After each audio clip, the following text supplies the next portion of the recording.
Masih bersama kami di Apa Kabar Indonesia Malam, pemirsa. Kembali kami akan ajak Anda untuk membahas lebih lengkap, lebih detail lagi mengenai apa-apa saja komitmen dan juga visi dari masing-masing capres yang kemarin sudah debat perdana. Kita akan masuk ke tema soal bagaimana capres-capres ini berkomitmen untuk memberantas korupsi di Indonesia. Tapi sebelumnya kami hadirkan untuk Anda, pemirsa, kami juga sudah mengumpulkan sejumlah informasi tentang bagaimana kemudian pemberantasan korupsi di Indonesia ini berlangsung dan juga termasuk masalah-masalah korupsi apa saja sih yang terakhir-terakhir ini dihadapi. Nah, ini di tahun 2019 Indonesia menduduki ranking 40 dunia. Di tahun 2020 justru naik rankingnya. Tapi kalau naik ranking kan berarti justru tidak baik-baik saja gitu ya Kak. Ke angka 37. Di tahun 2021 turun ke ranking 38. 2022 justru peringkatnya naik ke 34.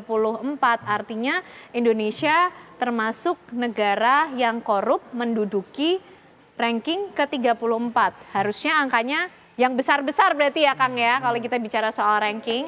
Nah, inilah pemirsa indeks persepsi korupsi di Indonesia dan juga kedudukan Indonesia di dunia ketika berbicara mengenai kasus korupsi. Informasi berikutnya yang kami hadirkan untuk Anda. Nah, ini adalah permasalahan-permasalahan korupsi di Indonesia yang akhir-akhir inilah ya mungkin tidak sulit untuk kita ingat. Menteri yang tersangkut kasus korupsi ada Syahrul Yassin Limpo, Menteri Pertanian, kemudian ada Johnny G. Plate, mantan Menkominfo, kasus korupsi menara BTS 4G Kominfo. Kemudian ada pula nama Edward Omar Syarif Yarich, Wakil Menkumham.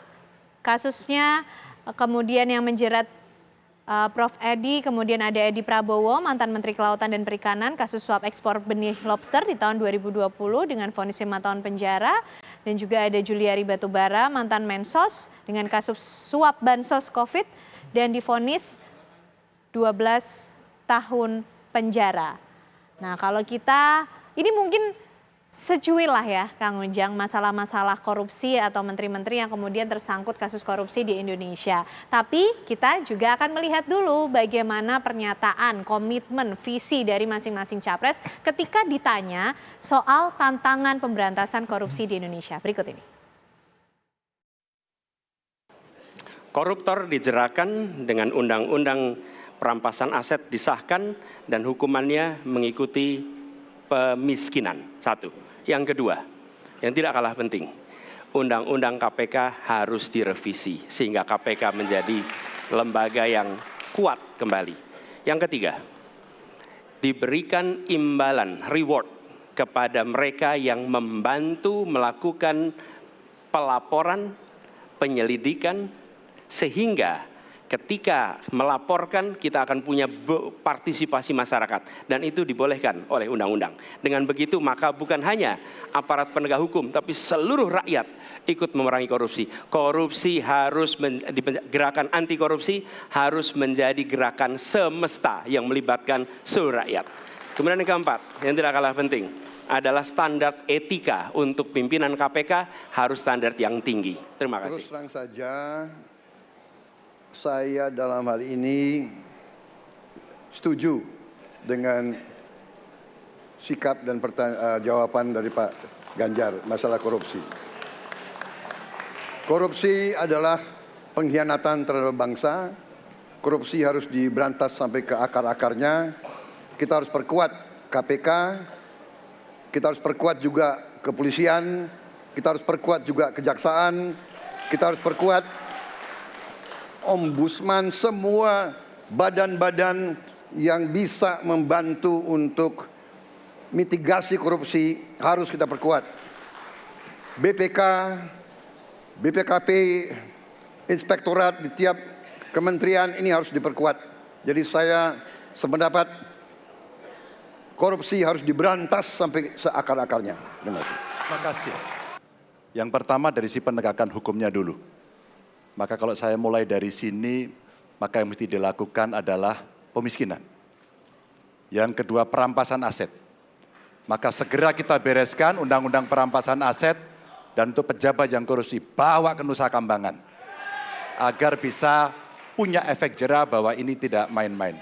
Namun yang perlu diberikan adalah contoh dari seorang pemimpin bahwa dia hidup sederhana, dia tidak bermewah-mewah, dia mengajarkan bagaimana integritas itu dibangun.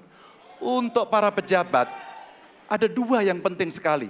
Satu, biarkan mereka berkembang dengan meritokrasi yang baik, sehingga pada saat menduduki jabatan, tidak ada lagi jual beli jabatan. Yang kedua, jangan biarkan mereka store pada pemimpinnya. Kalau ini terjadi, kerunyaman itu akan muncul.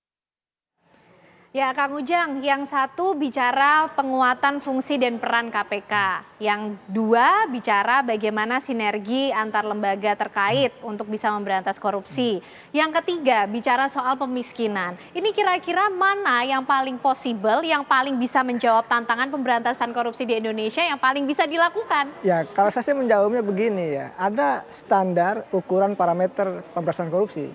Artinya apa yang disampaikan oleh mereka-mereka oke lah, sudah dianggap baik. Tetapi belum menyentuh pada level substansi. Artinya begini, penegakan pemberantasan korupsi apa yang sudah dilakukan? Tahapannya seperti apa? Strateginya seperti apa? Lalu tahun berapa akan dilakukan?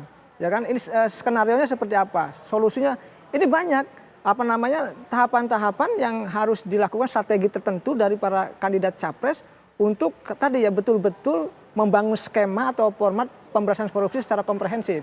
Makanya ketika hari ini gitu ya, Ketua KPK sementara itu mengatakan tidak menyentuh substansi katanya karena debatnya kusir. Itu kritikan juga dari Ketua KPK sementara ini.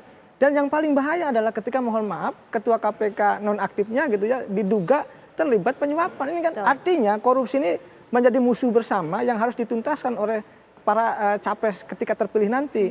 Nah, kalau boleh saya ibaratkan dulu ketika Orde Baru gitu, Pak, korupsi itu kan di belakang meja gitu. Nah, sekarang ini dengan meja-mejanya, artinya kita harus konsen dalam konteks ini. Lalu siapa misalkan yang akan bisa ya ukurannya tadi parameternya, indikatornya adalah siapa yang punya tahapan yang jelas dalam konteks pemberantasan korupsi, ya di situ baru akan terlihat. Ini kan masih bicara umum ya, masih bicara general dalam konteks pemberantasan korupsi. Harus lebih detail lagi sehingga apa? Sehingga kita bisa mengukur, oh kandidat ini betul konsep visi misinya sangat jelas, sangat detail, tahapannya apa yang harus dilakukan. Sehingga kasus-kasus yang diungkap mana aja itu penting karena sekarang kan banyak kasus yang dipetieskan, yang lawan politik diangkat, yang kawan didiamkan. Ini menjadi persoalan. Ini kita konsen bersama untuk membangun bangsa karena bangsa yang sedikit korupsinya maka dia akan bisa menjadi negara hebat maju. Kalau kita masih terkungkung oleh korupsi maka jangan harap Indonesia akan menjadi negara hebat begitu. Oke, debat perdana sudah berlangsung, 2 tema tadi setidaknya yang kita bahas lebih detail ya Kang, tapi ini menjadi perhitungan tentunya untuk masyarakat menentukan pilihannya nanti karena masih ada serangkaian debat selanjutnya yang harus kita dengar dari para capres-capres untuk menjawab tantangan-tantangan di Indonesia. Terima kasih Kang Ujang sudah bergabung malam hari ini ikut membantu menganalisis apa yang sudah terjadi pada debat perdana kemarin. Putri Viola. Ya, Putri Viola itu tadi perbincangan saya dengan Kang Ujang menutup kebersamaan kita juga di Apa Kabar Indonesia malam hari ini. Betul sekali dan yang pasti kita juga masih akan menyaksikan bagaimana debat-debat selanjutnya yang juga sangat seru. Nah setelah jeda berikut ini Anda juga bisa menyaksikan 2 sisi. Saya Putri Viola pamit. Dan saya Kenana serta teman-teman yang bertugas mengucapkan terima kasih atas kebersamaan Anda. Selamat malam, sampai jumpa.